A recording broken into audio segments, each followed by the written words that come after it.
Hello, and welcome to the episode of Beyond NSU. On this program, we highlight our esteemed alumni of Norfolk State University. I'm your host, Treasure Doberson, and I'm with the lovely Christina Hammonds. How are you feeling today, I'm Christina? good. Thank you so much. I know it's such a pleasure for you to be here today. So, we know that you're a alumni of NSU. When did you graduate, and what major did you study? I graduated in the spring of 2010, and my major was political science with a concentration of pre-law. Okay. What made you choose NSU and that particular major? So honestly, actually, my freshman year, I went to Howard University, and then I transferred to Norfolk State for financial reasons. Okay. But I wanted to stick with an HBCU, so I was like, let me come on back home, and I didn't want to go to Virginia State, so I came to NSU. Okay, so where are you from? I'm from Newport News, Okay. and I've always wanted to be an attorney, which is why I chose my major the way I did. Right. So what made you want to stick to the HBCU life? Why? Why HBCU instead of a PWI?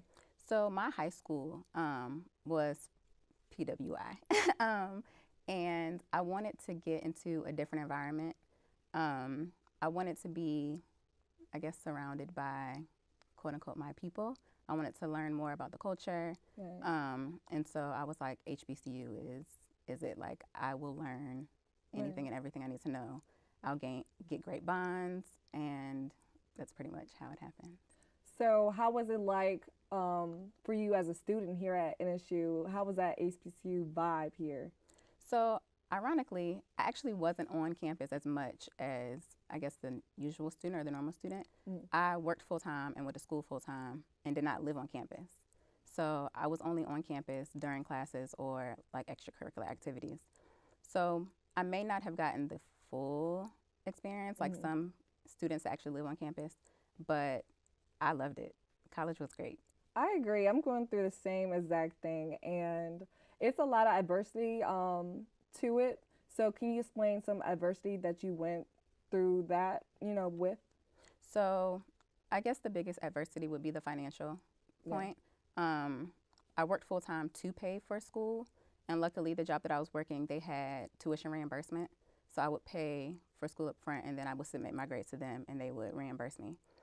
So it was hard at first because you have to make the payment yourself and Right. then get reimbursed. But after that first hurdle, then I was able to use the reimbursement to pay for the next semester, and vice versa. Right. So, what ways have you seen NSU change? I know it's probably totally different now. Not just the appearance. Of course, the campus is absolutely gorgeous, but also the diversity. I came back from homecoming, and it's very diverse here, the student body, and I actually love that. It's more inclusive, and I think that's beautiful.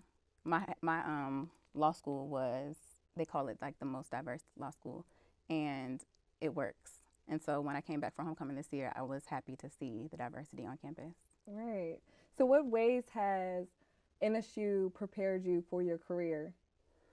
So my one of my professors in undergrad, she made us brief cases all of the time. And when I got to law school, they wanted us to brief cases as well. And a lot of my classmates didn't know how to brief a case. But me, because my professor here at Norfolk State had trained us and taught us how to do it, I was kind of ahead of the curve and able to do that. And now out in the real world, when I'm having to analyze various things, it's easier for me because I've been practicing since '07, I guess. Wow. Can you explain a typical day in your career? Just a typical day. Like, what do you go through? Like, how do you start your day? How do you end your day?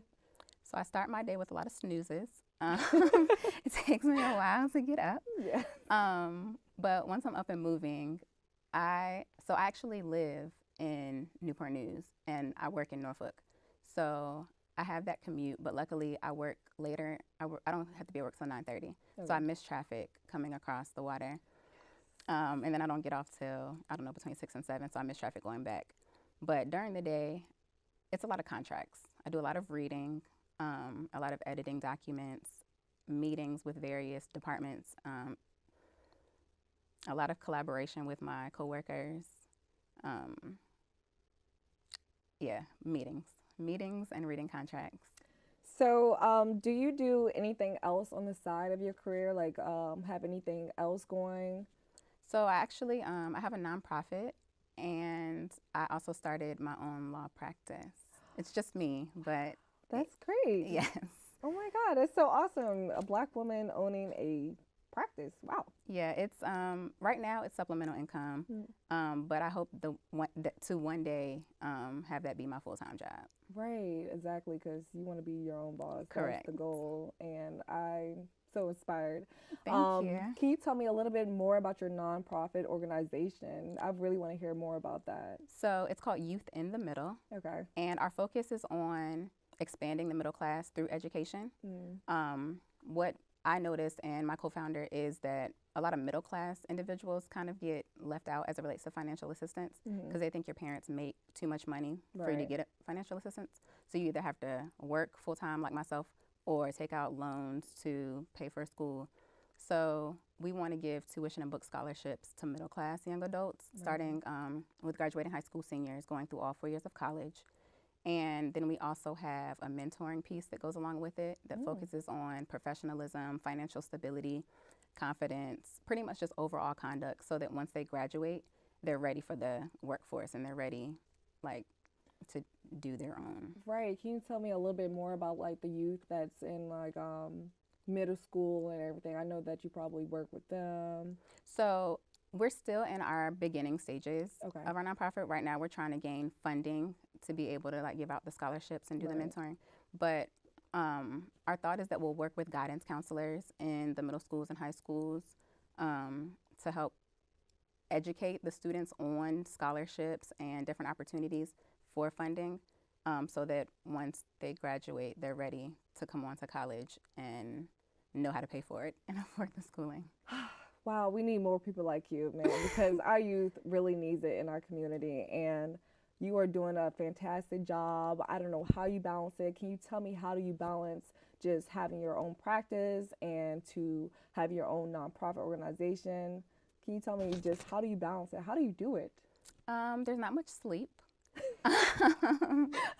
Not much sleep at all, but I think it's more so my passion and my drive to help people. Like my law firm, I focus on like helping people start their small businesses, helping people develop their nonprofits, and then pretty much anything contract related, power of attorneys, confidentiality agreements, independent contractor agreements. And I'm just like, I just want to help people. When I started our nonprofit, I thought it was exciting, like to do the different paperwork and to see our vision come to life. So I just want to help other people do that.